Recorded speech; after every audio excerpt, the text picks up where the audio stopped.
Un millionnaire voit son ex à l'arrêt de bus, avec 3 enfants identiques à lui. Ce qui s'est passé, ensuite, a changé leur vie. Alexandre Beaumont avait tout conquis. Fortune, pouvoir, succès absolu. Mais en voyant ses 3 enfants attendant le bus, au visage identiques aux siens, il réalisa qu'il avait perdu ce qui comptait vraiment. Ce qu'il allait faire dans les prochaines minutes transformerait sa vie à jamais. « Maman, j'ai mal aux pieds !» Juliette s'agenouilla sur le trottoir froid du boulevard. Ses doigts tremblaient tandis qu'elle ajustait les baskets usées de Louis. Un lacet était cassé. Elle improvisa un nœud. « Tiens bon encore un peu, mon amour. Le bus ne va pas tarder. » Victor et Raphaël prirent les mains de leur petit frère. Tous 3 transpiraient sous le soleil de plomb de mars. La file s'allongeait derrière eux. 17 personnes attendaient. Une Mercedes noire s'arrêta au feu rouge. La vitre teintée descendit lentement. Alexandre sentit l'air lui manquer. Juliette, elle n'entendit pas. Elle était occupée à essuyer la sueur du front de Louis avec la manche de son propre chemisier. Il fixa les 3 enfants. Cheveux châtains foncés ondulés, yeux verts intenses, une fossette sur la joue gauche, le front large, le nez fin et légèrement relevé, identiques à lui, exactement comme lui enfant. Victor avait son expression sérieuse et déterminée. Raphaël, cet air observateur et tranquille. Et Louis. Louis était une copie parfaite de lui à 6 ans, jusqu'à la façon dont il mordillait sa lèvre inférieure quand il était mal à l'aise. Les mains d'Alexandre serrèrent le volant en cuir jusqu'à ce que ses jointures blanchissent. Le feu passa au vert, des klaxons explosèrent derrière lui. Impatient, irrité, il ne bougea pas, il ne pouvait pas. Ses yeux restaient rivés sur ses 3 garçons. 5 ans. 5 années s'étaient écoulées depuis que Juliette avait disparu. 5 ans depuis ce mardi matin où il s'était réveillé seul dans leur appartement. Ses vêtements, disparus. Ses livres, emportés. Seul le silence et un vide inexplicable. Il avait cherché pendant des mois, appelé les amis, la famille, les hôpitaux. Personne ne savait où elle était, comme si la terre avait avalé Juliette tout entière. Finalement, Alexandre avait cessé de chercher. Il s'était plongé dans le travail, avait bâti son empire, gagné des millions. Et maintenant, il comprenait pourquoi. Alexandre freina brusquement. Les pneus crissèrent sur l'asphalte. Il gara la Mercedes en travers sur le trottoir. Il sauta de la voiture. Ses jambes flageolaient. Elles faillirent lui manquer. Il se retint à la portière. « Juliette !» Elle tourna le visage. Toute couleur quitta ses joues en une seconde. Les 3 garçons le regardèrent. Puis leur mère. Puis de nouveau cet homme grand en costume. Pourquoi leur ressemblait-il autant ? Avant de continuer, si vous croyez que la famille passe avant tout, abonnez-vous maintenant et activez la cloche. Rejoignez notre communauté qui choisit ce qui compte vraiment. Des milliers de personnes ont déjà changé leur vie grâce à nos histoires. Ne manquez pas la prochaine. Votre avenir pourrait en dépendre. Alexandre Beaumont n'avait pas toujours été cet homme en costume sur mesure à 5 000 € et montre suisse au poignet. Il fut un temps où il était différent, très différent. À 22 ans, fraîchement diplômé en gestion de l'université publique, Alexandre n'était qu'un stagiaire de plus, avec de grands rêves et les poches vides. Il partageait un appartement de 40 mètres carrés avec 2 camarades de promotion. Le frigo était toujours vide, pâtes instantanées au déjeuner, pâtes instantanées au dîner. Parfois, s'il avait de la chance, des pâtes avec un œuf. C'est dans un petit café près du campus qu'il avait rencontré Juliette Rousseau. Elle étudiait pour devenir professeure des écoles et travaillait à mi-temps comme remplaçante dans une école municipale. Elle avait un sourire qui illuminait n'importe quelle pièce, des yeux marrons pleins de vie, un rire contagieux qui faisait oublier à Alexandre tous ses problèmes. Il tomba amoureux dès le premier rendez-vous, Juliette aussi. Ils sortirent ensemble pendant 3 années intenses. Alexandre travaillait la journée comme stagiaire et étudiait le soir pour les concours. Juliette enseignait le matin et donnait des cours de soutien l'après-midi. L'argent était rare, très rare. Mais ils étaient heureux. Le week-end, ils se promenaient au parc des Buttes Chaumont, car ils n'avaient pas d'argent pour le cinéma. Ils faisaient des pique-niques avec des sandwichs simples.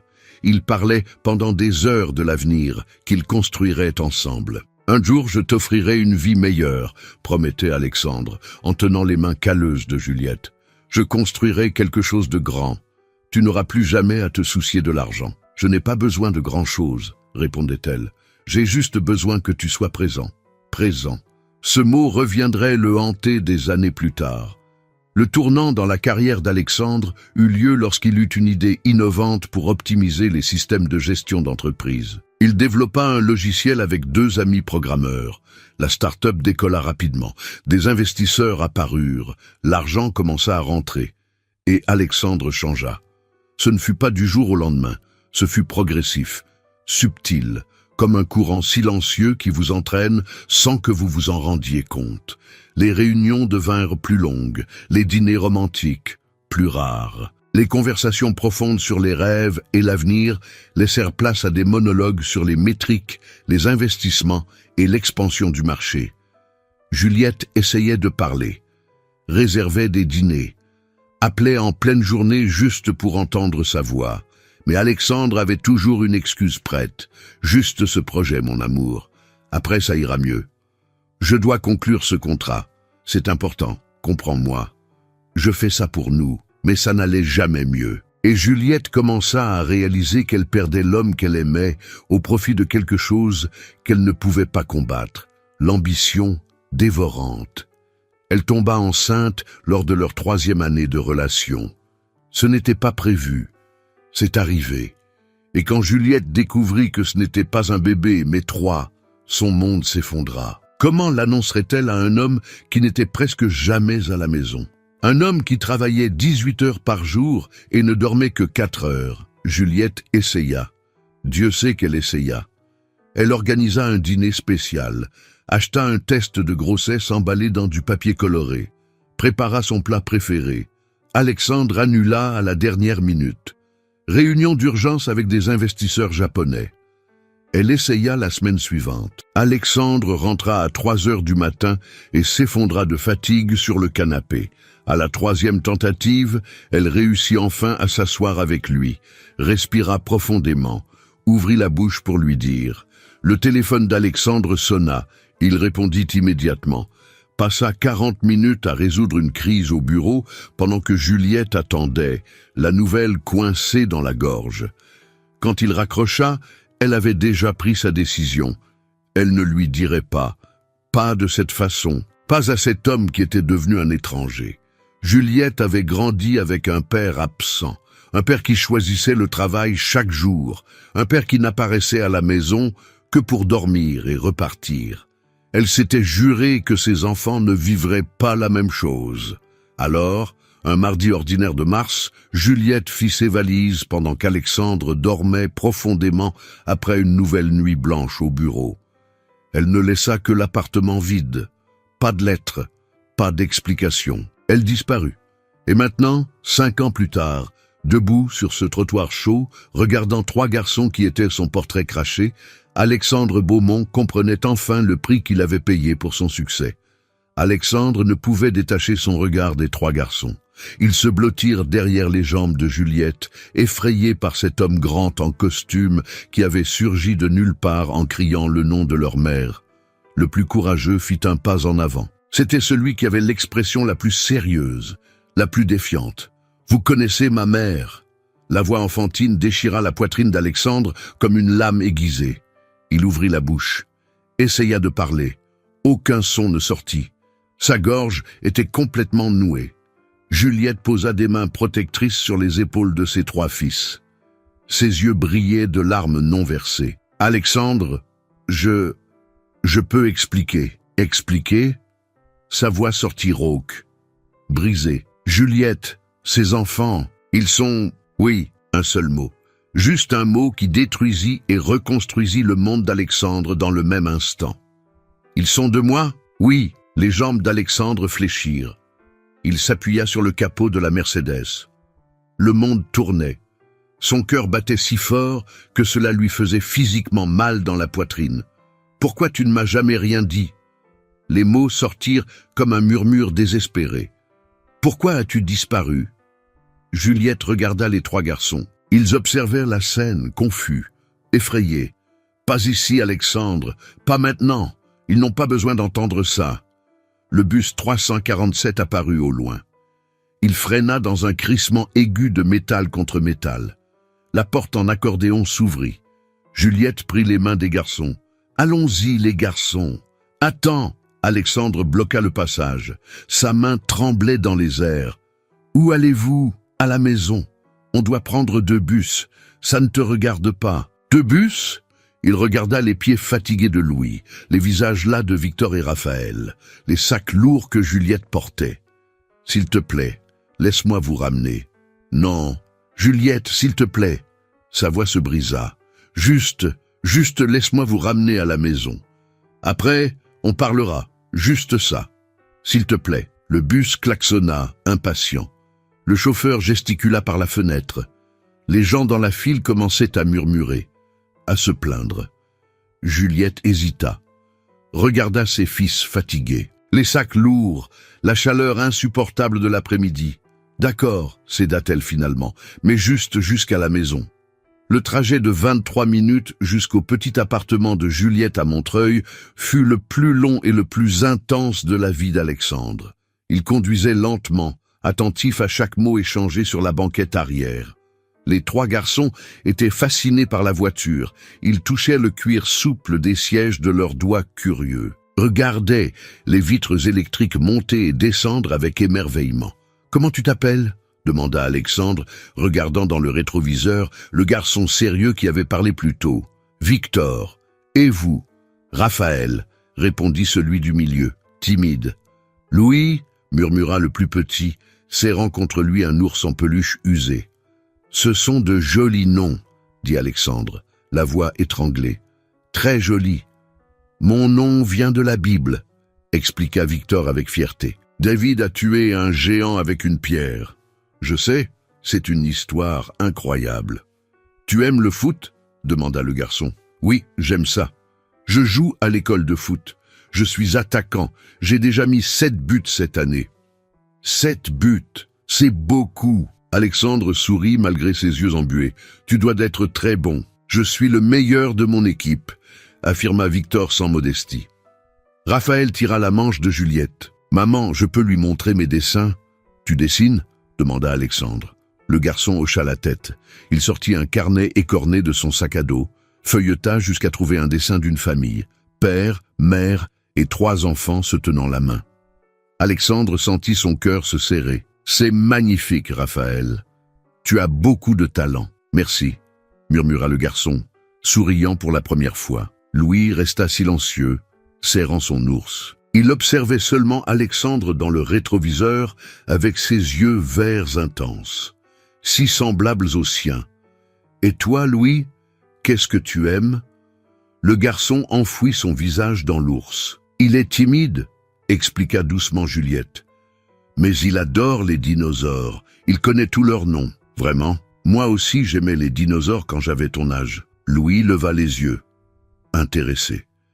Mais il ne parla pas. Quand ils arrivèrent à l'immeuble simple de 4 étages, Alexandre se gara et aida à porter les sacs. L'appartement était petit, propre, organisé. Mais il y avait des signes de difficulté partout.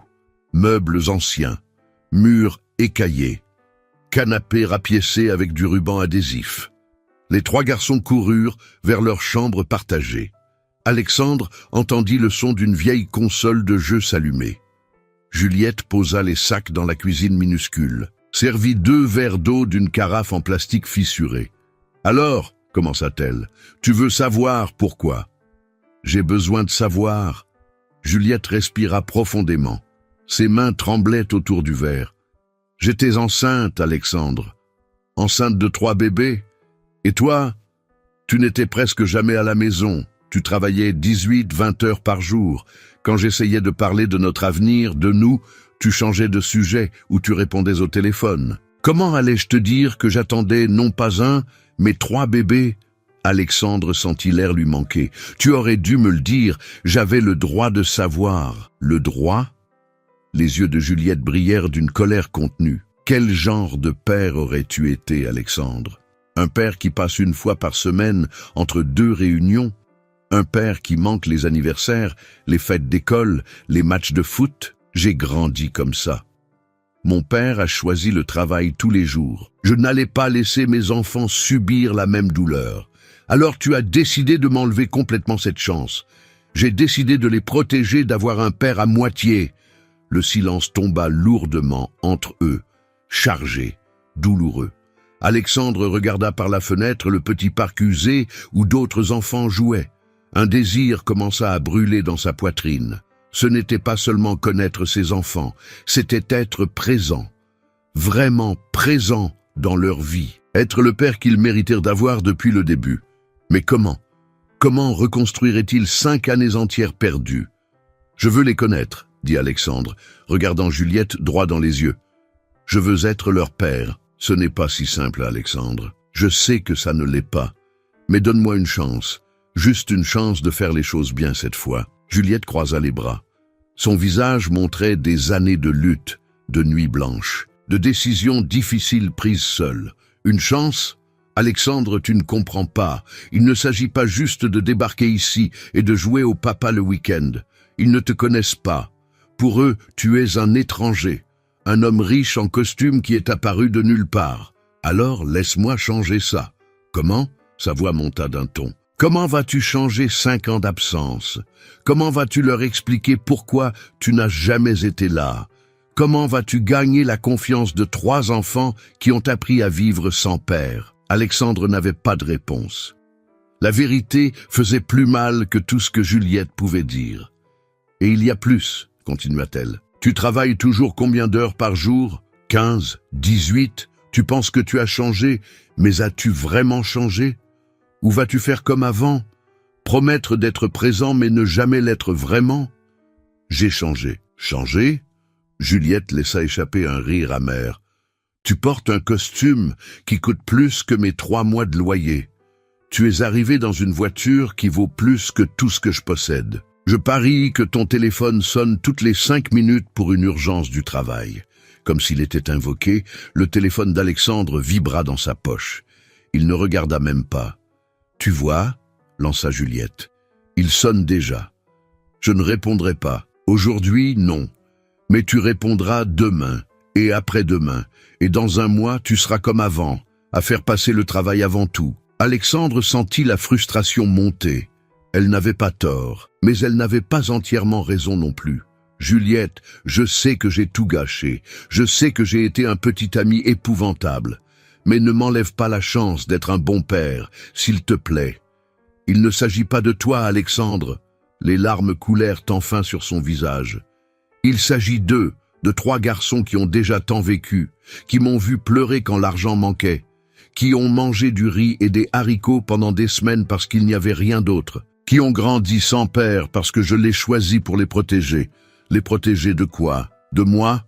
D'avoir un père absent, de regarder la porte chaque jour en attendant quelqu'un qui n'arrive jamais, d'entendre des promesses vides. J'ai vécu ça, Alexandre. Je sais la douleur que c'est, et j'ai préféré qu'il n'ait pas de père du tout, plutôt qu'un père qui n'existe que sur le papier. Le silence retomba, lourd, suffocant. De la chambre, ils entendirent Raphaël appeler. « Maman, Louis a soif. J'arrive, mon amour !» cria Juliette en retour. Elle essuya ses larmes du dos de la main. Respira profondément. Alexandre observa. Vraiment observa. Pour la première fois depuis des années, il voyait la fatigue sur les épaules de Juliette. Les cernes profonds, les mains calleuses à force de travailler, les vêtements simples et usés. Elle avait tout porté seule.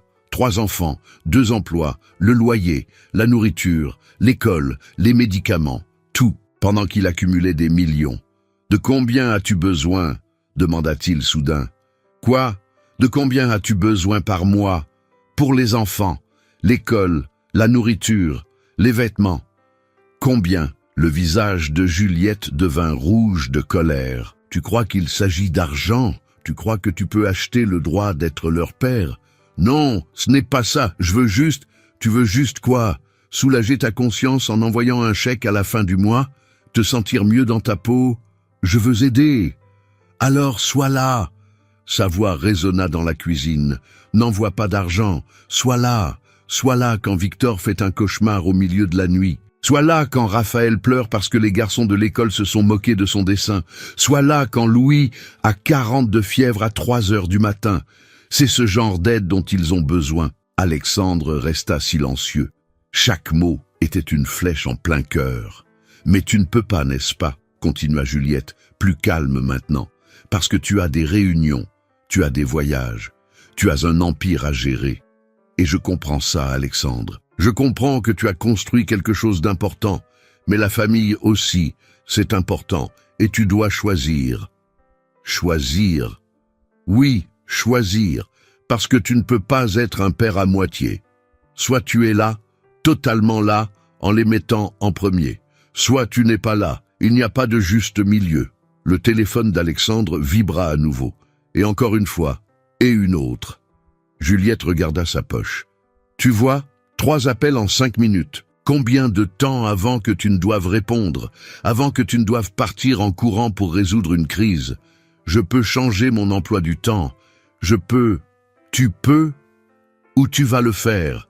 Parce que parler, c'est facile, Alexandre. J'ai aussi entendu beaucoup de promesses de toi avant. Juste ce projet, juste cette réunion. Après, ça ira mieux. Mais ça n'allait jamais mieux. » Louis apparut à la porte de la cuisine, tenant son ours. « Maman !» L'expression de Juliette changea instantanément. Elle sourit à son fils. « Oui, mon amour, tu as besoin de quelque chose. » De l'eau. Elle prit un verre et le remplit au robinet. Louis but lentement, mais ses yeux restaient fixés sur Alexandre. « Pourquoi il est là ?» murmura le garçon à Juliette. « C'est un vieil ami de maman. Il va partir ?» La question simple coupa plus profondément que tout. Alexandre vit la peur dans les yeux du garçon. La peur d'un autre adulte entrant et sortant de sa vie. Et à cet instant, il comprit la dimension réelle de l'obstacle devant lui. Il ne s'agissait pas seulement d'obtenir le pardon de Juliette.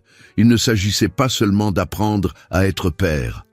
Il s'agissait de prouver qu'il n'allait pas disparaître, qu'il n'allait pas être un adulte de plus qui promet et ne tient pas parole, qu'il n'était pas comme le père absent que Juliette avait eu. Et cela, réalisa-t-il, serait la chose la plus difficile qu'il ait jamais tenté de faire dans sa vie.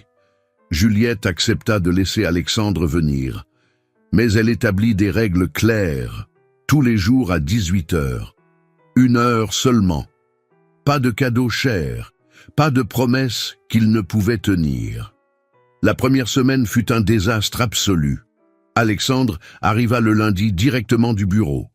Costume Hugo Boss gris anthracite, chaussures italiennes en cuir reluisant, cravate en soie. Il apportait 3 énormes sacs du plus grand magasin de jouets de la ville. Il sonna. Juliette ouvrit avec une expression désapprobatrice. « J'avais dit pas de cadeaux chers. Ce sont juste quelques trucs, » tenta de justifier Alexandre. « Des choses qu'ils vont aimer. » Les 3 garçons apparurent derrière leur mère, les yeux écarquillés devant les sacs colorés. Alexandre tendit le premier à Victor. Une tablette dernière génération avec une coque de son équipe de foot. Le garçon la prit, la tourna d'un côté et de l'autre. Regarda Alexandre avec méfiance. « Pourquoi tu nous donnes ça ? » « Parce que je veux que vous m'aimiez bien. Tu crois qu'on va t'aimer parce que tu as de l'argent ?» Le gamin de 5 ans avait une sagesse troublante dans le regard. Une maturité qui ne devrait pas exister chez quelqu'un de si jeune. Alexandre resta sans voix. À Raphaël, il apporta un kit de dessin professionnel. Crayons importés, aquarelles, toiles, chevalets pliables. Le garçon prit la boîte avec précaution, l'ouvrit, regarda le matériel coûteux, ne dit rien, referma simplement la boîte et la posa par terre, retourna dans sa chambre sans un regard en arrière. Louis se mit à pleurer dès qu'Alexandre tenta de s'approcher avec son cadeau. Un dinosaure robotisé géant qui marchait et rugissait. « Je veux pas !» cria le garçon, s'agrippant aux jambes de Juliette. « Je veux pas qu'il soit là, maman !»« Louis, il veut juste être ton ami !» tenta de calmer Juliette. « Je veux pas ! Dis-lui de partir !» Alexandre sentit sa poitrine se serrer. Il avait affronté des salles pleines d'investisseurs exigeants. Il avait négocié des contrats de millions avec des cadres implacables. Mais rien ne l'avait préparé au rejet d'un enfant de 5 ans. La semaine continua sur le même schéma douloureux. Mardi, Alexandre essaya de s'asseoir sur le canapé pour regarder des dessins animés avec eux. Victor changea de chaîne dès qu'il s'assit. Raphaël prit son carnet de dessins et alla dans sa chambre. Louis pleura de nouveau. Mercredi, il apporta des pizzas. Leur préféré, Juliette lui avait dit. Les garçons mangèrent en silence, répondant à ses questions par monosyllabes. « Oui, non, je sais pas. » Jeudi, Alexandre n'en put plus. « Pourquoi vous ne m'aimez pas ? Qu'est-ce que j'ai fait de mal ?» Victor le regarda avec ses yeux verts trop sérieux pour un enfant. « Tu n'as rien fait. C'est ça le problème. Je ne comprends pas. Tu n'as jamais été là, jamais. Et maintenant, tu débarques avec des jouets chers en pensant que ça répare tout. » Les mots du garçon firent plus mal que tout. La deuxième semaine, Alexandre changea de stratégie. Il arriva sans cadeau, sans costume. Il portait un jean et une simple chemise. Essaya d'être juste, lui-même. « Salut les garçons. J'ai pensé qu'on pourrait jouer au ballon au parc. J'ai des devoirs, » répondit sèchement Victor. « Je peux t'aider. Tu sais faire des maths d'enfant ?» Le sarcasme était clair dans sa voix. Alexandre ravala la réponse défensive qui lui venait à l'esprit. « Je peux essayer ?» Il s'assit à la minuscule table de la cuisine à côté de Victor. Le cahier était ouvert à une page de division simple. Alexandre regarda les chiffres. C'était facile, basique. Il commença à expliquer de la manière dont il avait appris. Méthode traditionnelle. Étape par étape logique. Victor l'interrompit. « La maîtresse n'apprend pas comme ça. »« Non ? Non, tu fais mal. »« Ah, désolé, comment la maîtresse apprend-elle » Victor leva les yeux au ciel de façon théâtrale. « Laisse tomber. Je vais le faire tout seul. » Il se remit à ses devoirs, ignorant délibérément Alexandre à côté de lui. Raphaël dessinait dans le salon. Alexandre s'approcha prudemment, comme s'il approchait d'un animal effrayé. « Je peux voir ce que tu dessines ?» Le garçon couvrit le papier avec son bras. « C'est juste un croquis. Je parie que c'est magnifique. » Raphaël ne répondit pas, continua de dessiner en silence. Alexandre tenta d'engager la conversation. « Tu sais, quand j'avais ton âge, j'aimais dessiner aussi. » Silence. « Je dessinais des voitures et des immeubles. Je n'étais jamais très bon, mais j'aimais ça. » Plus de silence. « Tu dessines très bien. Ta mère m'a montré certains de tes travaux. » Finalement, Raphaël parla, mais ce ne fut pas ce qu'Alexandre attendait. « Tu vas encore partir ?» La question prit Alexandre complètement au dépourvu. « Quoi ?» Raphaël leva les yeux de son papier. Il y avait des larmes là, des larmes que le garçon essayait de cacher. « Maman a dit que tu étais parti avant, que tu avais choisi de travailler au lieu de rester. Tu vas encore choisir de travailler ? Non, non, je ne le ferai pas, je te le promets. Les adultes promettent toujours. » Raphaël retourna à son dessin. Une seule larme tomba sur le papier, tachant l'aquarelle bleue. Alexandre eut l'impression d'avoir reçu un coup de poing dans l'estomac. Louis restait le plus distant. Chaque fois qu'Alexandre arrivait, le garçon courait dans sa chambre et s'enfermait. Juliette devait le convaincre de sortir pour dîner. La troisième semaine, Alexandre tenta une approche différente avec Louis. Il apporta un livre sur les dinosaures. Pas un jouet cher, juste un livre simple de la bibliothèque. Il frappa à la porte de la chambre. « Louis, je peux entrer ?» Silence. « J'ai apporté un livre sur les tyrannosaures. Ta mère m'a dit que tu aimais ça. » La porte resta fermée. Alexandre s'assit par terre dans le couloir, appuya son dos contre la porte, commença à lire à voix haute. Le tyrannosaure Rex vivait il y a des millions d'années. C'était l'un des plus grands prédateurs qui ait jamais existé. Aucune réponse de l'autre côté. Mais Alexandre continua de lire, page après page. Sa voix résonnait dans le couloir étroit. Après 20 minutes, il entendit un son doux, le grincement de la poignée qui tournait. La porte s'entr'ouvrit de quelques centimètres. Louis jeta un coup d'œil par la fente. Ses yeux verts observaient Alexandre avec une curiosité prudente. « Tu t'y connais vraiment en dinosaures ?» demanda la petite voix. « J'apprends. Tu peux m'apprendre ?» Louis réfléchit un long moment, puis secoua la tête. « Non. » Il referma la porte. Alexandre appuya sa tête contre le mur. « ferma les yeux. La frustration lui brûlait la poitrine comme du feu. Il avait tout conquis dans la vie grâce à la détermination et au travail acharné. Mais ça, c'était différent.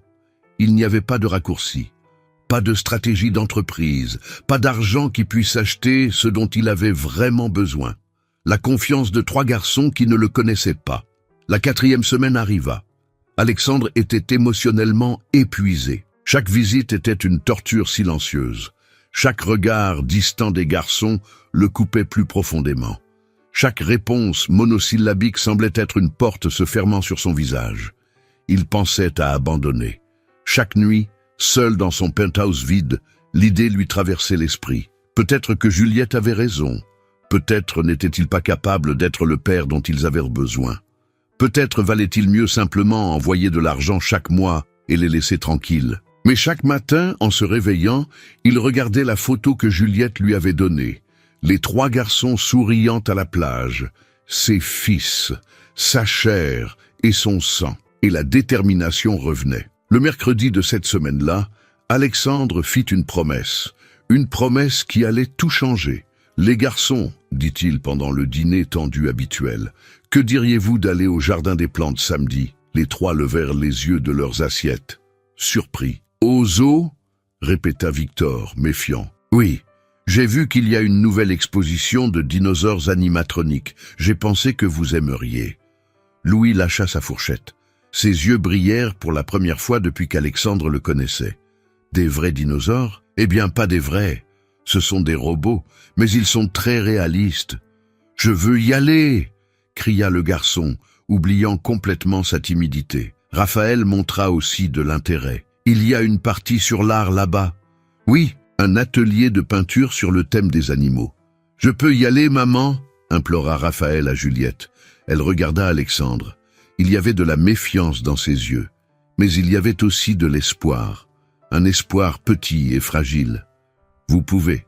Si Alexandre a promis, il tiendra parole. » La phrase portait un poids énorme.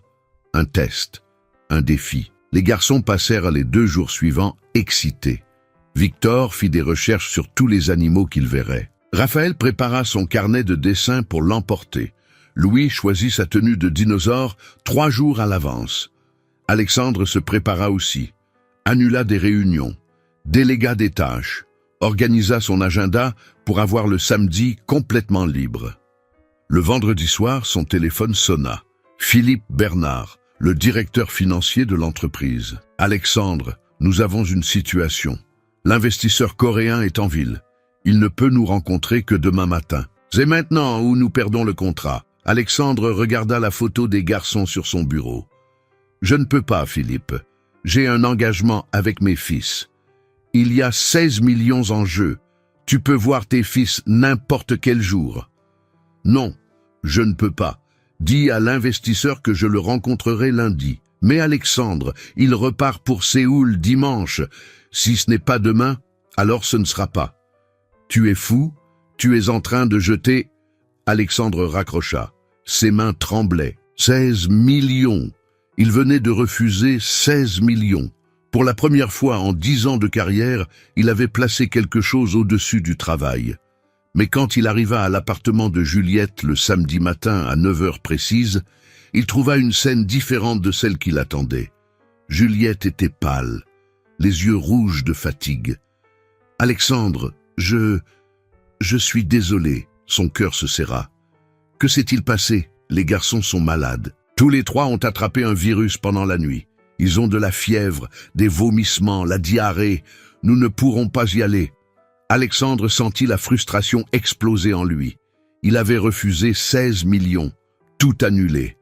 Et maintenant, il respira profondément. Se contrôla. « Je peux rester? Aider d'une manière ou d'une autre ?» Juliette hésita. « Alexandre, ça ne va pas être joli. Ils vont vomir toute la nuit. Ils vont pleurer. Ils vont en mettre partout. » « Ce n'est pas, ça m'est égal. Je veux rester. » Elle l'étudia un long moment, puis hocha la tête. Les 18 heures suivantes furent les plus difficiles de la vie d'Alexandre. Plus difficiles que de lancer sa première start-up. Plus difficiles que de faire face à la faillite à 24 ans. plus difficile que n'importe quelle réunion d'investisseurs. Victor vomit 4 fois. Alexandre tint la bassine. Lui nettoya le visage, changea les draps. Raphaël eut 39 de fièvre. Alexandre fit des compresses froides sur le front du garçon toutes les 15 minutes pendant 3 heures d'affilée. Louis pleura de maux de ventre. Alexandre le porta dans ses bras, marchant dans le petit appartement, chantant des chansons dont il ne connaissait pas bien les paroles. Son costume à 2000 € fut taché de vomi, ses chaussures italiennes, sales, ses cheveux en désordre. Il ne dormit pas du tout. À 4 heures du matin, Louis se réveilla en pleurant. Forte fièvre de 40 degrés. Le petit corps tremblait de partout. Juliette courut chercher le thermomètre, mais Alexandre était déjà là. Il prit le garçon dans ses bras, le serra contre sa poitrine. « Tout va bien, champion, tout va bien. Papa est là. » C'était la première fois qu'il s'appelait papa. Louis serra fort son cou, enfouit son visage dans son épaule, pleura jusqu'à ne plus avoir de larmes. « Ça fait mal, papa. Ça fait très mal. » « Je sais, mon fils. Je sais. Mais ça va passer. Je te promets que ça va passer.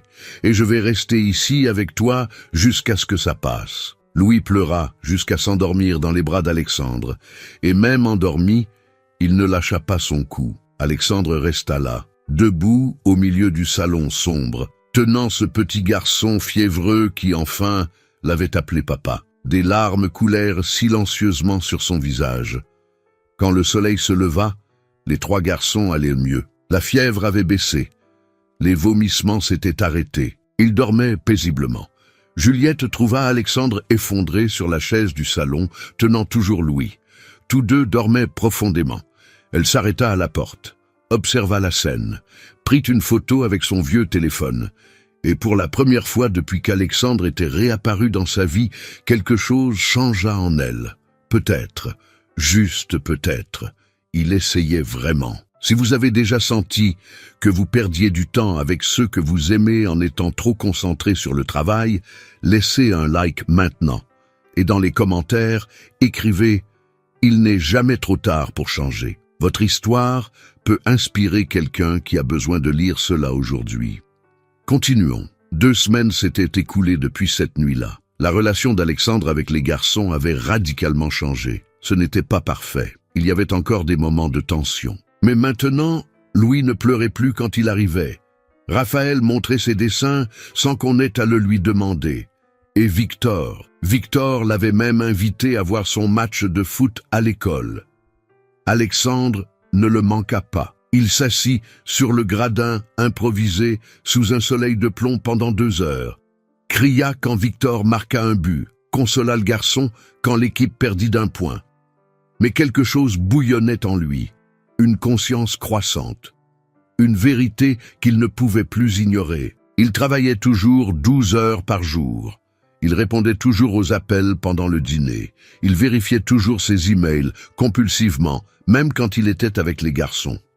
Un mardi pluvieux d'avril, Alexandre convoqua une réunion extraordinaire avec tout le conseil d'administration de son entreprise. 8 cadres s'assirent autour de l'énorme table en acajou de la salle de réunion du 23e étage. Élise Robert, sa vice-présidente, le regarda, inquiète. « Alexandre, tout va bien? Tu ne convoques jamais de réunion d'urgence comme ça. Tout va bien. Mieux que jamais, en fait. » Philippe Bernard, le directeur financier, croisa les bras. « Alors pourquoi l'urgence ?» Alexandre respira profondément. Ce qu'il s'apprêtait à faire était de la folie. Tous diraient que c'était de la folie. Mais pour la première fois de sa vie, il savait avec une certitude absolue que c'était la bonne chose à faire. « Je me retire de la gestion opérationnelle quotidienne de l'entreprise. » Silence, silence absolu et lourd. « Quoi ?» fut la première à briser le choc, Élise. « Je vais te promouvoir directrice générale. Tu prendras en charge toutes les opérations quotidiennes.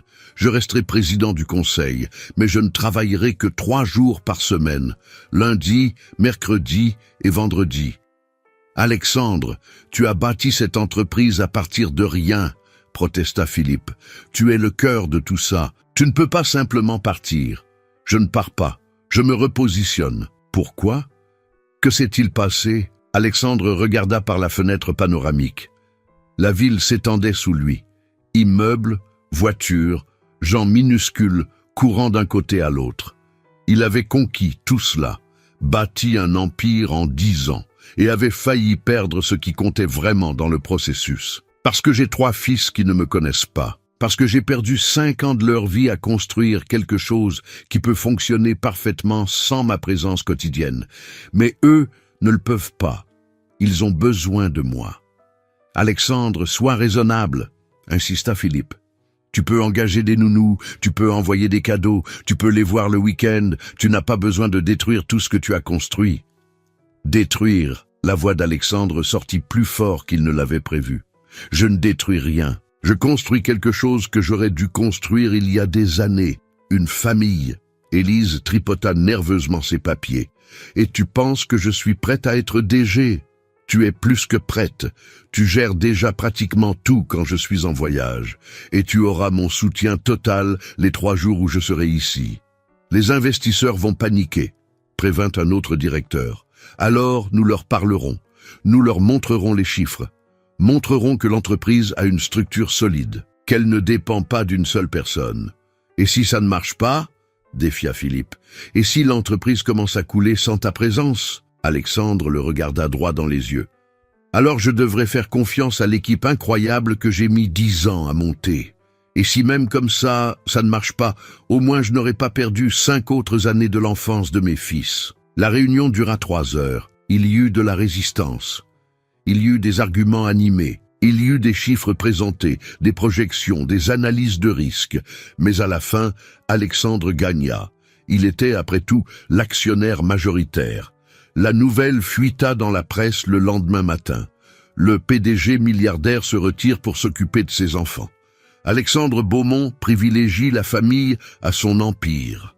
La décision qui pourrait coûter des millions. Les téléphones de l'entreprise sonnèrent sans arrêt. Investisseurs nerveux, clients inquiets, concurrents y voyant une faiblesse. La presse économique spécula sur l'avenir de l'entreprise. Certains louèrent la décision, la plupart la critiquèrent. Irresponsable, émotionnel, signe de faiblesse. Alexandre se fichait de toutes ces voix. Il arriva à l'appartement de Juliette cet après-midi-là avec une proposition qu'il répétait depuis des jours. Les 3 garçons faisaient leurs devoirs sur la petite table de la cuisine. Ils levèrent les yeux quand il entra. Victor fit un signe de la main. Raphaël sourit. Louis courut le serrer dans ses bras. Cela fit fondre tout doute qui pouvait encore exister. Juliette servit du café. S'assit en face de lui sur le canapé rapiécé. « Tu es dans les journaux, dit-elle. Je sais. Ils disent que tu es devenu fou. Peut-être. Ou peut-être que j'ai enfin retrouvé la raison. » Juliette prit une gorgée de café. Athénie dit. « Je veux une reconnaissance de paternité officielle, » commença Alexandre. « Je veux mon nom sur leurs actes de naissance. Je veux des droits légaux en tant que père. » Elle hocha lentement la tête. « Je suis d'accord. Et je veux une routine fixe. Mardi, jeudi et samedi, je m'occupe d'eux seul ici. Tu peux travailler, te reposer, faire ce que tu veux. Ces 3 jours, ils sont à moi. »« Alexandre !» Je ne demande pas, Juliette. Non, en fait, si, je demande. Je t'en supplie. Donne-moi cette chance. Laisse-moi prouver que j'ai vraiment changé. Et quand tu en auras marre, quand tu réaliseras qu'être père est plus difficile que de gérer une entreprise, je n'en aurai pas marre. Comment peux-tu en être sûr? Alexandre posa sa tasse, prit les mains de Juliette. Elle ne les retira pas. Parce que je suis déjà fatigué, Juliette. Fatigué de vivre une vie vide, fatigué de me réveiller dans un penthouse énorme sans rire d'enfant. Fatigué de prétendre que l'argent comble le vide que j'ai dans la poitrine depuis que j'ai vu ces 3 garçons à l'arrêt de bus. Ses yeux brillèrent de larmes. J'ai besoin d'être sûr. Ils ont déjà vécu tant de choses. Si tu commences et que tu abandonnes au milieu, alors teste-moi, interrompit Alexandre. Donne-moi les 3 jours les plus difficiles que tu puisses imaginer. Mets-moi dans les situations les plus impossibles.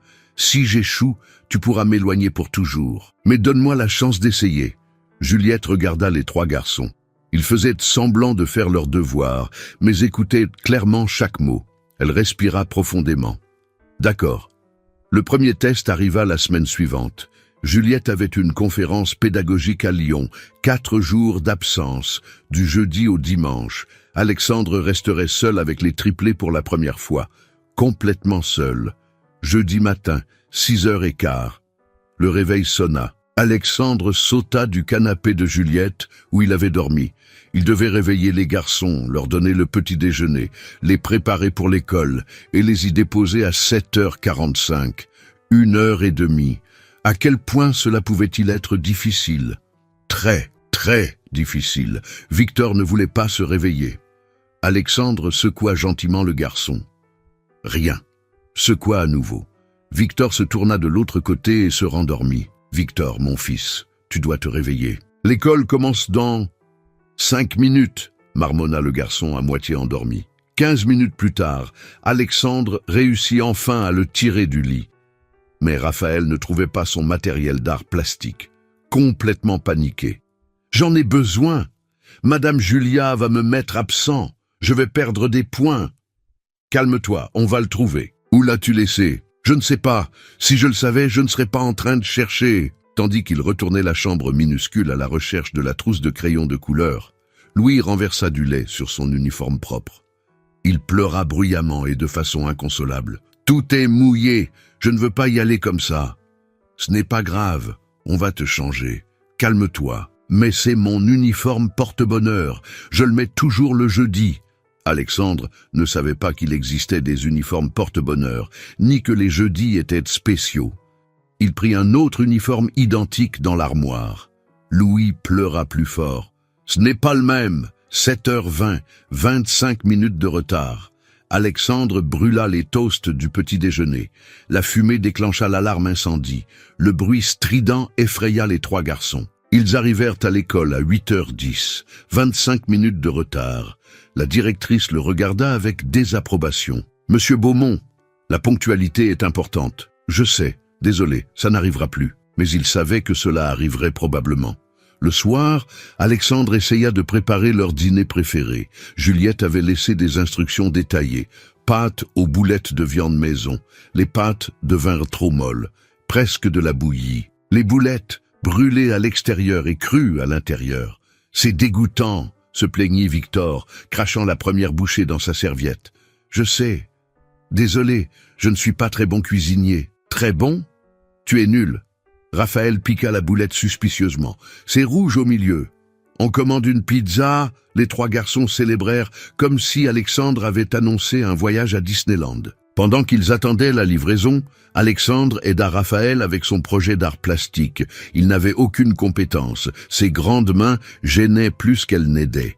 Mais il tenait le papier pendant que Raphaël collait, et cela semblait suffire. « Tu peux peindre ce morceau ici ?»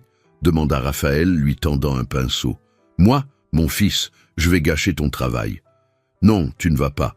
Peins juste en bleu. Très simple. » Alexandre prit le pinceau avec précaution. Peignit lentement. Ce fut de travers et taché. Raphaël regarda. « C'est différent. »« Désolé, mais j'aime bien. Ça a de la personnalité. » Alexandre sourit. Ces quelques mots valaient plus que n'importe quel compliment professionnel qu'il ait jamais reçu.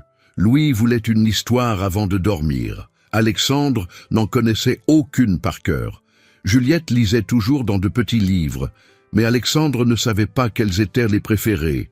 Alors, il en inventa une, sur un dinosaure qui apprenait à être père. « Les dinosaures ne sont pas des pères », corrigea Louis avec un sérieux absolu. « Celui-ci est spécial. » « Comment ? Il apprend ? Comme moi. » Louis réfléchit un moment. Ses yeux verts intelligents étudièrent Alexandre. « Il te ressemble ? Oui, beaucoup. Il y arrive ? À apprendre ? Je crois. Petit à petit. Mais il se trompe beaucoup au début. Genre brûler la nourriture ? » Alexandre rit. « Genre brûler la nourriture. Alors ça va. Vendredi se passa un peu mieux. Samedi aussi.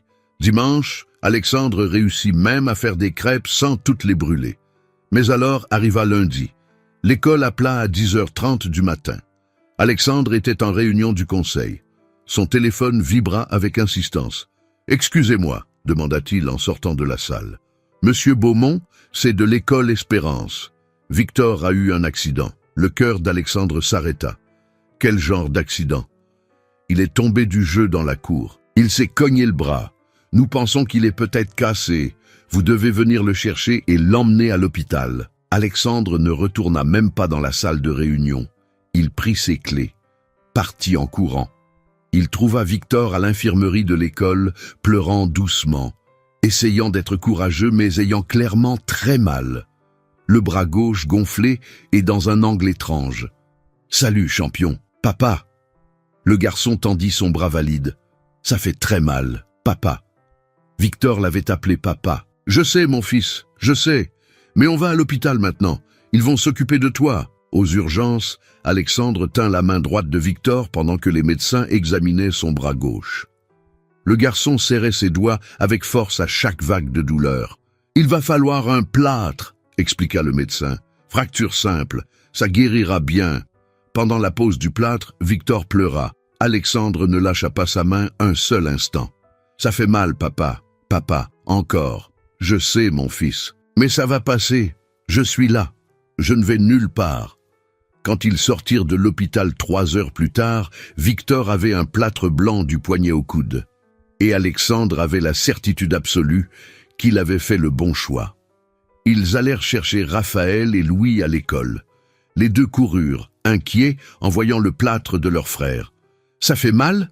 demanda Raphaël. « Plus maintenant. Regardez, vous pouvez dessiner dessus. » Les yeux de Raphaël brillèrent. « Vraiment !» Cette nuit-là, les 3 garçons dormirent ensemble sur le canapé, regardant un film. Louis sur les genoux d'Alexandre. Victor appuyé contre son épaule droite, le bras plâtré soutenu avec précaution. Raphaël de l'autre côté, dessinant déjà des dinosaures colorés sur le plâtre blanc. Quand Juliette rentra de voyage le mardi matin, elle trouva exactement cette scène. Alexandre endormi sur le canapé, les 3 garçons blottis autour de lui. Le plâtre de Victor couvert de dessins, de la pizza froide sur la table basse, la maison dans un désordre complet, mais tous ensemble. Elle s'arrêta à la porte, prit une photo, et elle sut. 3 mois s'étaient écoulés depuis cette première rencontre à l'arrêt de bus. 3 mois qui avaient complètement changé la vie d'Alexandre Beaumont. Il n'était plus le PDG bourreau de travail qui vivait au bureau. Sa routine avait été complètement redessinée. Lundi, mercredi et vendredi à l'entreprise. Mardi, jeudi et samedi avec les garçons. Dimanche, alterné avec Juliette et les enfants. Élise faisait un travail exceptionnel en tant que DG. L'entreprise n'avait pas seulement survécu à la transition, elle avait prospéré. Les chiffres du dernier trimestre étaient les meilleurs depuis des années. Mais rien de tout cela n'importait autant que ce qui allait se passer aujourd'hui. Mardi 9 juillet, Alexandre gara la Mercedes devant l'appartement de Juliette. Mais cette fois, ce n'était pas une visite ordinaire. Aujourd'hui, c'était le jour de la reconnaissance officielle de paternité. Les 3 garçons l'attendaient à la porte, agités. Victor avait son plâtre couvert de dessins et de signatures colorées. Raphaël tenait un nouveau carnet qu'Alexandre lui avait donné. Louis sautillait d'un pied sur l'autre, impatient. « Papa, on y va !» cria Louis. Juliette sortit en ajustant son sac. Elle portait une robe simple mais jolie. Elle était nerveuse. Alexandre le percevait aux petits gestes qu'il avait appris à reconnaître ces derniers mois. La façon dont elle touchait ses cheveux, comment elle mordillait sa lèvre inférieure. La mairie se trouvait au centre-ville, 20 minutes de voiture. Les garçons discutaient avec animation à l'arrière, posant des questions sans arrêt. « Mon nom va changer ?» demanda Victor. « Pas exactement, » expliqua Juliette. « Tu resteras Victor, mais tu auras aussi le nom de ton père. Beaumont, Raphaël testa le mot. Victor Beaumont, Raphaël Beaumont, Louis Beaumont. »« J'aime bien, » déclara Louis, « ça sonne important. »« Vous êtes importants, » dit Alexandre, regardant dans le rétroviseur. « Tous les 3. Vous êtes les personnes les plus importantes de ma vie. » À la mairie, l'officière d'état civil les reçut avec un sourire chaleureux. Une dame d'une 60aine d'années, cheveux gris, lunettes sur le bout du nez. « Famille Beaumont ?»« Oui !» répondirent Alexandre et Juliette ensemble. Elle les conduisit dans une petite salle, mais accueillante. Il y avait une table en bois, des chaises confortables et une fenêtre donnant sur un jardin intérieur. « C'est toujours un moment spécial pour moi », dit l'officière en organisant les papiers, « voir des familles se former officiellement. Messieurs, dames, aimeriez-vous dire quelque chose aux enfants avant de signer ?» Alexandre et Juliette échangèrent un regard. Elle hocha la tête, l'encourageant. Alexandre se leva, ses genoux tremblaient, même ayant conclu des affaires de millions, même ayant présenté devant des salles pleines d'investisseurs, rien ne le rendait aussi nerveux que ce moment. Il s'agenouilla devant les trois garçons, se mit à hauteur de leurs yeux. « Les garçons, vous savez ce que signifie ce papier que nous allons signer aujourd'hui ?» Les trois secouèrent la tête. Ils n'étaient pas sûrs. « Ça signifie que je vais être officiellement votre père, pas seulement en visite, pas seulement parfois, mais pour toujours, vraiment. »« Mais tu es déjà notre père ?» dit Louis confus. « Je le suis. Dans mon cœur, je l'ai toujours été. Mais maintenant, ce sera aussi sur le papier, sur le document, sur vos actes de naissance. Et qu'est-ce que ça change ?» demanda Victor, toujours le plus pratique. Alexandre respira profondément. Cette question méritait une réponse complète et honnête. « Ça change que je serai là pour toujours, dans les bons jours et les mauvais jours, quand vous aurez de bonnes notes à l'école et quand vous en aurez de mauvaises. Quand vous serez heureux et quand vous serez triste, quand vous vous disputerez avec moi et quand vous m'aimerez, je serai là. »« Et si tu dois voyager ?» demanda Louis. L'insécurité était toujours là, cachée sous la surface. « Alors vous viendrez avec moi. Ou je ne voyagerai pas, c'est aussi simple que ça. »« Et le travail ?» questionna Raphaël. « Le travail continuera d'exister, mais vous passez en premier, toujours, quoi qu'il arrive. » Victor fit un pas en avant. Son regard sérieux et mature pour un enfant de 5 ans étudia Alexandre un long moment. « Tu le promets vraiment ? Tu ne seras pas comme les pères de mes amis qui promettent des choses et ne les font jamais ?» La question coupa profondément. Mais Alexandre soutint le regard du garçon, ne détourna pas les yeux. « Victor, j'ai déjà perdu 5 ans de vos vies que je ne pourrai jamais récupérer, 5 anniversaires, 5 Noëls, vos premiers pas, vos premiers mots, la première fois que Louis a vu un dinosaure au zoo, la première fois que Raphaël a dessiné quelque chose qu'il aimait, le premier but que tu as marqué, j'ai perdu tout ça. » Sa voix flancha, il s'éclaircit la gorge, « Et ça me fait mal tous les jours. Chaque jour je me réveille et je pense au temps que j'ai perdu. Mais je vous promets, je vous jure que je ne perdrai plus rien. Chaque moment où je pourrai être avec vous, je le serai. Et quand je ne pourrai pas, vous saurez exactement où je suis et quand je reviens. »« Et maman ?» demanda Raphaël tout bas. « Vous allez vous remettre ensemble ?» La question prit tout le monde par surprise. Juliette rougit. Alexandre sentit son cœur s'accélérer. Il regarda Juliette. Ces 3 derniers mois, quelque chose était rené entre eux. Ce n'était pas l'amour naïf de leur jeunesse. C'était quelque chose de plus profond, de plus conscient, de plus réel. Ils dînaient ensemble avec les garçons 3 fois par semaine, parlaient tous les jours de la routine des enfants, riaient ensemble des bêtises des triplés, prenaient un café pendant que les garçons dormaient et parlaient de tout et de rien. Et Alexandre avait réalisé quelque chose de fondamental. Il n'avait jamais cessé d'aimer Juliette. Il avait juste cessé de la prioriser, cessé de le montrer, cessé d'être présent. « Ça, répondit-il honnêtement, ça dépend de votre mère. J'aimerais beaucoup, plus que tout. Mais d'abord, je dois prouver que je suis l'homme qu'elle mérite et que vous méritez. Tu es déjà en train de le prouver, dit doucement Juliette.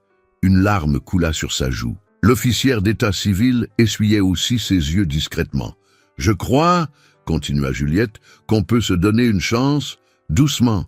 Mais oui, les 3 garçons explosèrent de joie, sautèrent, crièrent, les prirent tous les 2 dans leurs bras. L'officière sourit. « Je crois que nous pouvons poursuivre. » Les documents furent placés sur la table. Alexandre lut chaque mot attentivement, même s'il les avait déjà lus des dizaines de fois.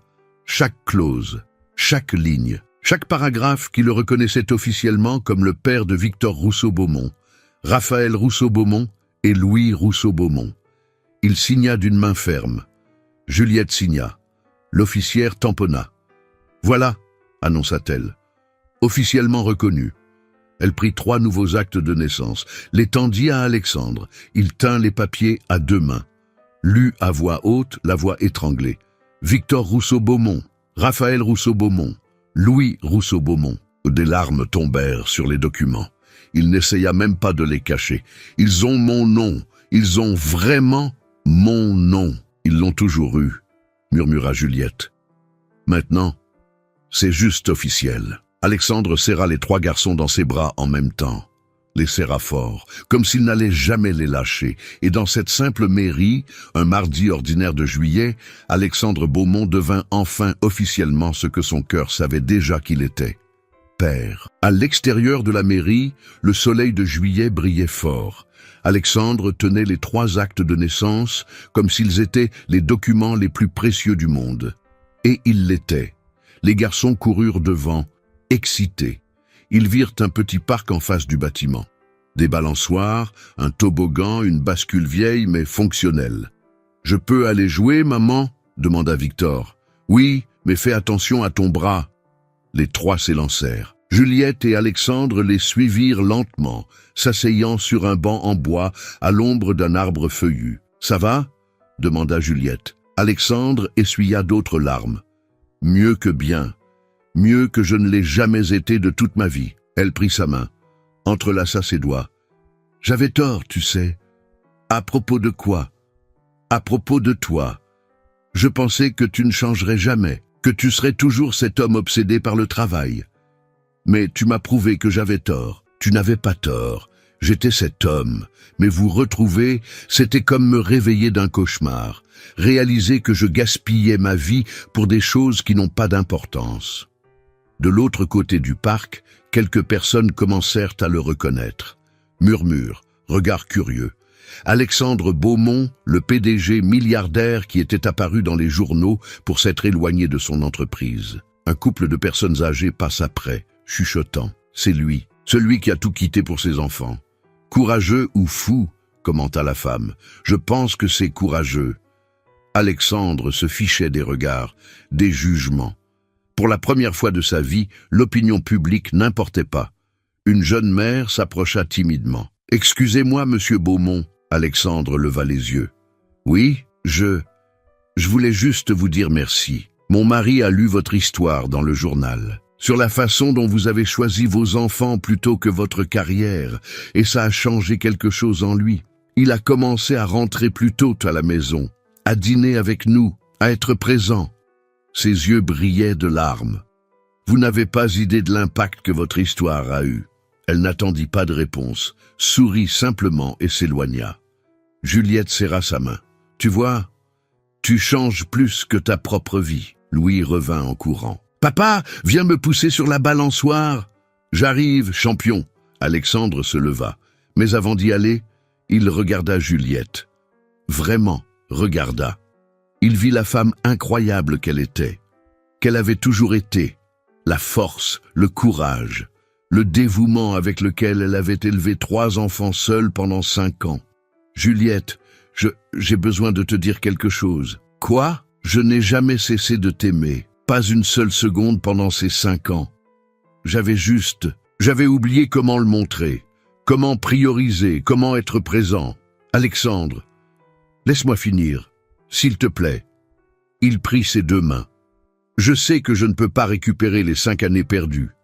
Je sais que j'ai encore beaucoup à prouver, mais je veux essayer, je veux construire une vie avec toi, avec eux, une vraie vie, pas parfaite, mais présente. » Juliette sourit à travers ses larmes. « Doucement, doucement, acquiesça-t-il. Mais oui, ils s'embrassèrent. Doucement, tendrement, une promesse scellée. « Burke !» crièrent les 3 garçons depuis les balançoires. Ils s'embrassent. Alexandre et Juliette rirent. Il courut vers les garçons, prit Louis dans ses bras, chatouilla Raphaël et bourrifa les cheveux de Victor. C'était le chaos, c'était bruyant, c'était le désordre, c'était parfait. Plus tard, ce jour-là, Alexandre les emmena tous déjeuner. Pas dans un restaurant cher, dans un fast-food simple que les garçons adoraient. Ils mangèrent des hamburgers et des frites, burent des milkshakes, en mirent partout sur la table. Alexandre s'en fichait complètement. Son téléphone vibra plusieurs fois pendant le déjeuner. Message de l'entreprise, email urgent, réunion à reprogrammer. Il n'en vérifia aucun. « Tu ne regardes pas ?» demanda Juliette, surprise. « Non, c'est mardi, ma journée avec vous. Le travail peut attendre. » Elle sourit, de cette façon dont elle souriait des années auparavant. Le sourire qui avait fait tomber Alexandre amoureux la première fois qu'il l'avait vu. Sur le chemin du retour, ils passèrent devant le concessionnaire où Alexandre avait acheté la Mercedes des années plus tôt. Il regarda la voiture. Le symbole de statut. Tout ce que ce véhicule représentait, et il réalisa quelque chose de fondamental. Cette voiture ne valait rien comparée aux 3 garçons riant à l'arrière, à la main de Juliette dans la sienne, au sentiment d'être enfin à sa place. Quand ils arrivèrent à l'appartement, les garçons allèrent directement dans leur chambre pour jouer avec les jouets simples qu'ils avaient. Pas d'électronique chère, pas de technologie de pointe, juste des blocs de construction, de vieilles voitures, des figurines usées, et ils étaient parfaitement heureux. Alexandre observa depuis la porte 3 garçons qui portaient maintenant son nom, 3 garçons qui l'appelaient papa, 3 garçons qui lui faisaient confiance. Juliette apparut à côté de lui. « À quoi tu penses ?»« Que j'ai construit un empire, » dit lentement Alexandre. « Des immeubles à mon nom, des comptes en banque avec des millions, des voitures importées, un penthouse de luxe. J'avais tout, absolument tout ce que l'argent peut acheter. Et j'étais misérable, complètement misérable. Je me réveillais seul dans une maison énorme. Je travaillais jusqu'à l'épuisement. Je dormais 4 heures. Je me réveillais et je recommençais. Je pensais que je construisais quelque chose d'important. Tu l'étais. Non, je construisais une prison dorée, mais une prison quand même. Et j'ai failli perdre ce qui compte vraiment dans le processus. » Il se tourna vers elle, prit ses mains. « Ceci, cette famille, ces moments, c'est ça qui compte, pas l'argent, pas le pouvoir, pas le succès en entreprise, mais ceci, dîner ensemble, rire ensemble, être présent quand ils ont besoin, leur tenir la main quand ils ont peur, célébrer leur but, accrocher leurs dessins au mur, lire des histoires avant de dormir. C'est ça le succès, c'est ça le vrai succès. » Juliette le serra dans ses bras. « Bon retour, Alexandre, le vrai Alexandre. » Les 3 garçons sortirent en courant de la chambre, sautèrent sur le canapé où Alexandre et Juliette étaient, les prirent tous les 2 dans leurs bras en même temps. « Câlin groupé !» cria Louis. Et là, dans ce petit appartement simple, aux murs écaillés et aux meubles anciens, Alexandre Beaumont trouva quelque chose que tout l'argent du monde ne pouvait acheter. Il trouva un foyer, il trouva une famille, il se trouva lui-même. 6 mois s'étaient écoulés depuis ce jour à la mairie. Décembre arriva, apportant le froid glacial de l'hiver parisien et les vacances scolaires. Alexandre était assis sur le gradin improvisé du terrain de foot de l'école. La buée sortait de sa bouche. Le vent glacial mordait, mais il s'en fichait complètement. Victor courait sur le terrain, poursuivant le ballon avec une détermination féroce. Son bras n'avait plus de plâtre. Il était complètement guéri. « Allez, Victor, tire !» cria Alexandre en se levant. Le garçon tira. But. Alexandre explosa de joie, sauta, cria, serra Juliette à côté de lui. Les autres parents regardèrent, certains souriant, d'autres trouvant encore étrange de voir le célèbre PDG milliardaire vibrer comme n'importe quel père ordinaire. Raphaël était assis à côté d'Alexandre, dessinant la scène avec des mitaines. Son carnet était rempli de croquis de la famille, du match, des moments quotidiens qui remplissaient maintenant leur vie. Louis dormait sur les genoux de Juliette, fatigué par le froid, emmitouflé dans une couverture. Il serrait toujours son ours usé. L'histoire d'Alexandre s'était répandue, pas seulement dans les cercles d'entreprise, mais parmi les gens ordinaires. Des pères qui travaillaient trop, des mères surchargées, des familles fragmentées. Certains le critiquaient. « Faible », disait-il. Il a gâché son potentiel. Mais beaucoup d'autres le voyaient comme une inspiration, comme la preuve qu'il n'est jamais trop tard pour choisir différemment. Quand le match se termina, tous rentrèrent à la nouvelle maison. Alexandre avait acheté une confortable résidence de 4 chambres à Vincennes. Ce n'était pas un hôtel particulier. Elle n'avait pas de piscine olympique ou de cinéma privé. Mais elle avait un jardin où les garçons pouvaient jouer. Une grande cuisine où tous dînaient ensemble, des chambres douillettes où des histoires étaient lues avant de dormir. Juliette et les garçons avaient emménagé il y a 2 mois. Ils reconstruisaient, doucement, avec précaution. Mais c'était réel. Ce soir-là, pendant le dîner, Alexandre regarda autour de la table. Victor racontait avec enthousiasme le match, gesticulant dramatiquement à chaque détail. Raphaël montrait ses nouveaux dessins, expliquant chaque trait. Louis avait son livre de dinosaures ouvert à côté de son assiette, pointant un tyrannosaure tout en mangeant. Juliette souriait, servait plus de gratin, remettait en place les cheveux de Raphaël qui tombaient dans ses yeux, essuyait la bouche de Louis pleine de sauce. C'était un chaos organisé, c'était un bruit constant, c'était complètement imparfait, c'était absolument parfait. Alexandre pensa au penthouse vide qu'il avait encore. Il le gardait pour des raisons pratiques, mais y allait rarement. Cette maison énorme et silencieuse n'était plus son foyer. Son foyer était ici, à cette table, dans ce bruit, dans ce magnifique désordre. « Papa, tu viens au spectacle de l'école vendredi ?»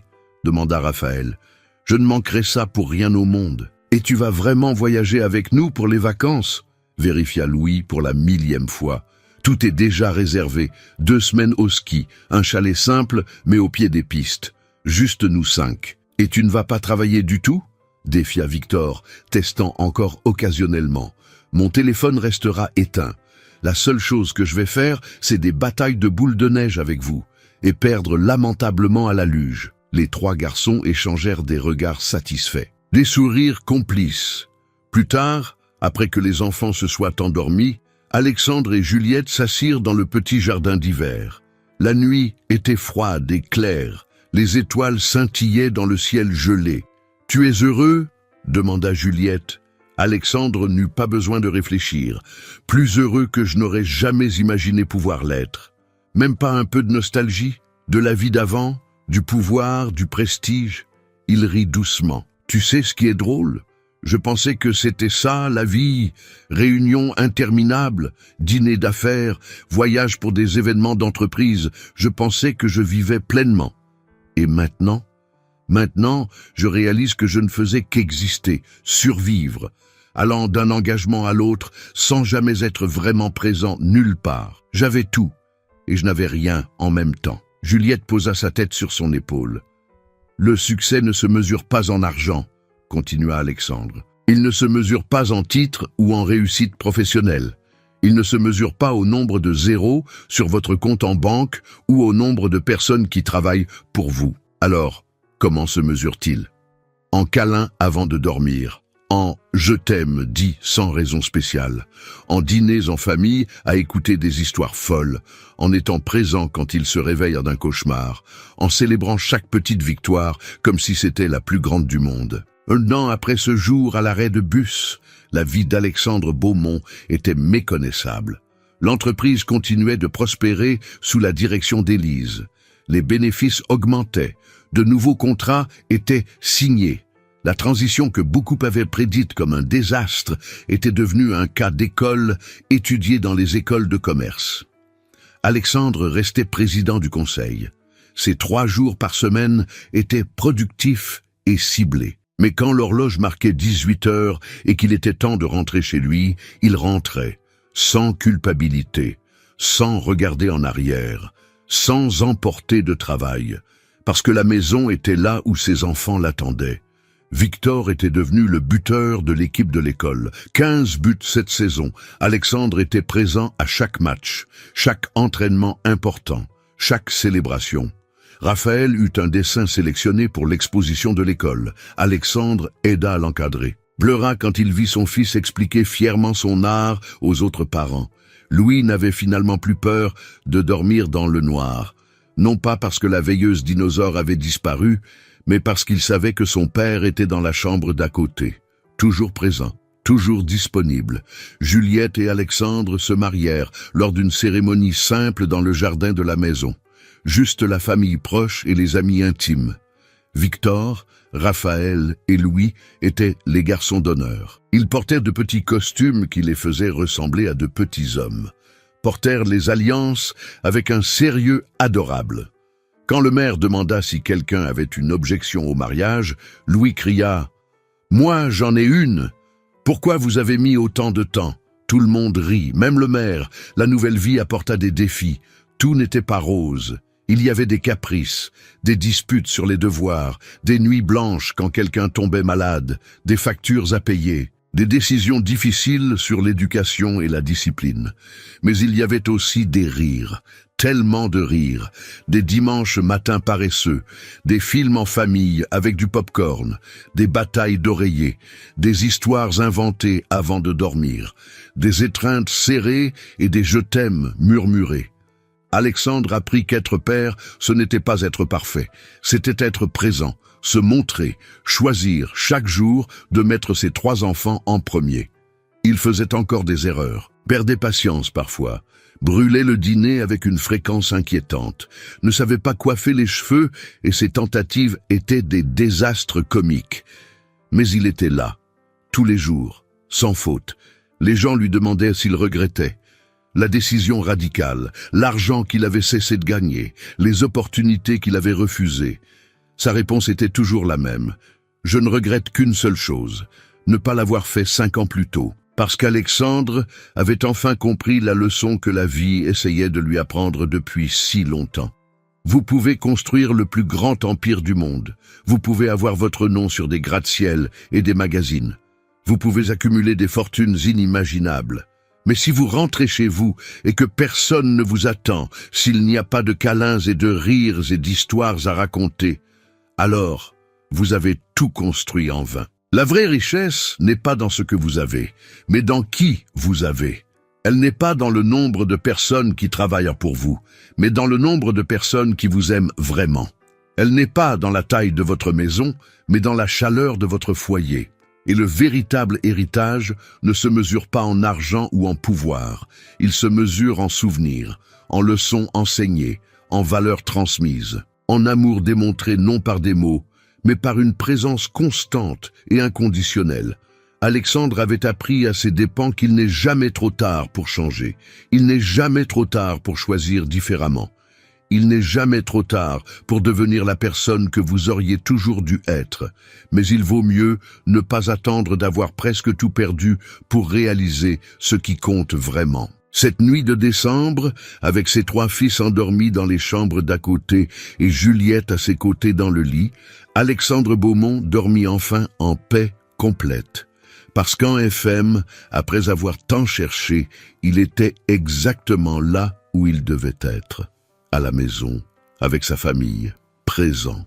Si cette histoire a touché votre cœur, laissez dans les commentaires. La présence est le plus beau des cadeaux et taguez quelqu'un qui a besoin d'entendre ce message aujourd'hui. Parce que combien d'entre nous sont exactement là où Alexandre était, si concentrés à construire un avenir meilleur que nous oublions de vivre le présent, si obsédés à donner le meilleur à notre famille que nous oublions de donner le plus important, notre temps, notre attention, notre présence. Combien d'entre nous perdent des moments précieux avec ceux que nous aimons parce que nous pensons qu'après, nous aurons le temps. Qu'après, les choses iront mieux. Qu'après, nous pourrons enfin ralentir et être présents. L'après d'Alexandre lui a coûté 5 ans de la vie de ses fils. 5 ans de premiers pas, de premiers mots, de premiers dessins, de premiers buts. 5 ans qu'il ne récupérera jamais. Ne laissez pas votre après vous coûter des moments que vous ne pourrez jamais revivre. Ne laissez pas vos enfants grandir pendant que vous êtes trop occupés pour le remarquer. Parce qu'un jour, vous vous réveillerez et ils ne seront plus des enfants. Et vous vous demanderez où le temps est passé. Si vous vivez une situation similaire, que vous soyez comme Alexandre, réalisant que vous devez changer vos priorités, ou comme Juliette, devant faire des choix difficiles pour protéger ceux que vous aimez, sachez une chose. Il n'est jamais trop tard. Le changement est possible, la reconnexion est possible, l'amour est possible, recommencer est possible, mais vous devez choisir, tous les jours, activement. Mettre sa famille en premier, ce n'est pas seulement le dire, c'est le faire. C'est éteindre le téléphone, c'est refuser cette réunion. C'est être présent au match, au spectacle, au dîner, aux conversations avant de dormir. Partagez cette vidéo avec quelqu'un qui priorise trop le travail et pas assez la famille. Parfois, une histoire est tout ce dont nous avons besoin pour nous réveiller et faire des choix différents. Pour réaliser que nous sommes sur le mauvais chemin avant qu'il ne soit trop tard. Et si vous avez des enfants maintenant, à cet instant précis, éteignez votre téléphone et allez les serrer dans vos bras. Parce qu'au final, ils ne se souviendront pas de la taille de votre compte en banque. Ils ne se souviendront pas du nombre d'heures que vous avez travaillé ou du nombre de projets que vous avez terminés. Ils se souviendront si vous étiez là. Abonnez-vous à la chaîne pour plus d'histoires qui transforment les perspectives et touchent le cœur. Activez la cloche pour ne manquer aucune histoire qui pourrait changer votre vie. À la prochaine. Et souvenez-vous, la présence est le plus beau cadeau que vous puissiez offrir.